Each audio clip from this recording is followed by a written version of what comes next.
love you every night like it's the last night, like it's the last night. If the world was ending, I wanna be next to you. If the party was over and our times are done. Halo semuanya, perkenalkan saya Maulid Ayu dengan NIM 24040330027, Prodi Pendidikan Sejarah 2024A, Fakultas Ilmu Sosial, Hukum, dan Ilmu Politik Universitas Negeri Yogyakarta. Jadi, saya sedang berada di sebuah cagar budaya Ekspengpul Mila Bulurejo yang berlokasikan di Bulurejo, Pengasih, Kulon Progo.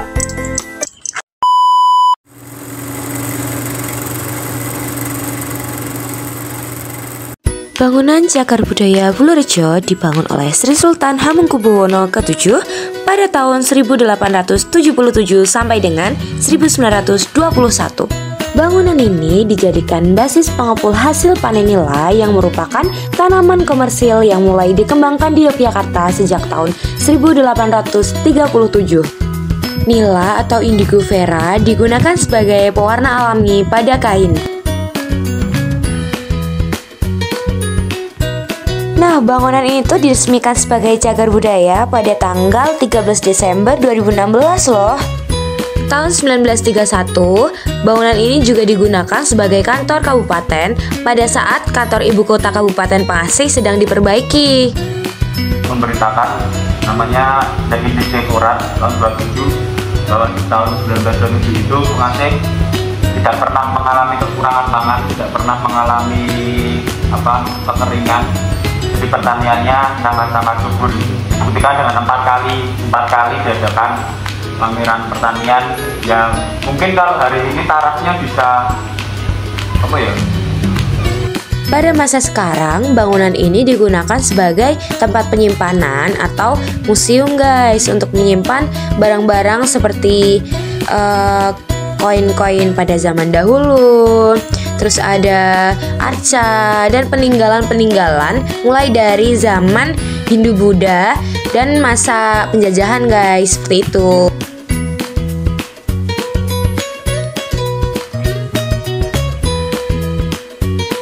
Hasil panen yang sangat banyak, makanya salah satu Menteri Pertanian di daerah Pengasih, kalau nggak salah aku lupa namanya, dia menyelenggarakan pameran pertanian yang pertama kali diadakan tahun 1926. Jadi pameran pertanian ini yang dihadiri sama Sultan Hamengkubuwono, terus Pakualaman, terus beberapa petinggi-petinggi Eropa dan juga masyarakat sekitar Pengasih. Jadi ini ada satu kutipan dari surat kabar Jawa Tengah yang menjelaskan soal pameran pertanian yang berlangsung di tempat ini di tahun 1930. Dan di tahun 1930 itu pameran pertaniannya udah berlangsung ke-4 kalinya. Dan yang paling aku kaget di sini, berita ini menjelaskan ada sekitar 200 sapi dan 200 banteng. 200 sapi dan 200 banteng dibawa ke sini dan dipamerkan gitu, jadi hasil beternak warga, berternak. Terus selain peternakan juga ada pertanian, ada sayur-sayuran, terus ada kerajinan seperti wayang, sapu lidi dari kelapa, terus keset, dan juga ada barang-barang seperti kursi meja yang dihasilkan dari masyarakat Pengasih. Nah, di tahun ini satu surat kabar dari Belanda juga memberitakan, namanya The Indische Courant tahun 27, bahwa di tahun 1927 itu Pengasih tidak pernah mengalami kekurangan pangan, tidak pernah mengalami kekeringan. Jadi pertaniannya sangat-sangat subur gitu. Dibuktikan dengan empat kali diadakan pameran pertanian yang mungkin kalau hari ini tarafnya bisa internasional, mungkin bisa kalau konteksnya hari ini bisa dilihat. karena yang datang itu dari petinggi-petinggi di luar, petinggi-petinggi dari luar pengasih, dari luar Kulon Progo, bahkan juga ada dari luar provinsi gitu untuk datang ke sini. Dan beberapa surat kabar pun sering mengabarkan, dan ini skala surat kabarnya adalah skala mungkin internasional karena terbitnya di Belanda, tapi memberitakan yang ada di pengasih. Ada pertanyaan sebelum ditambahkan sama sobat saya?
Tahu kan, itu jalan toh.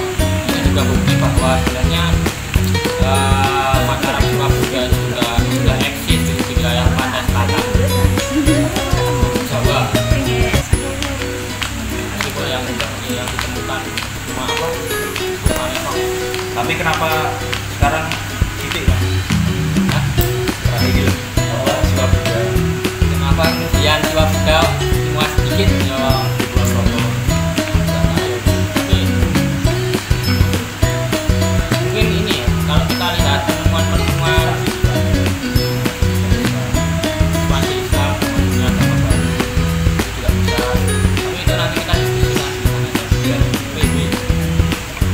Lihat-lihat nonton silakan teman-teman.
Museum Bila Itu.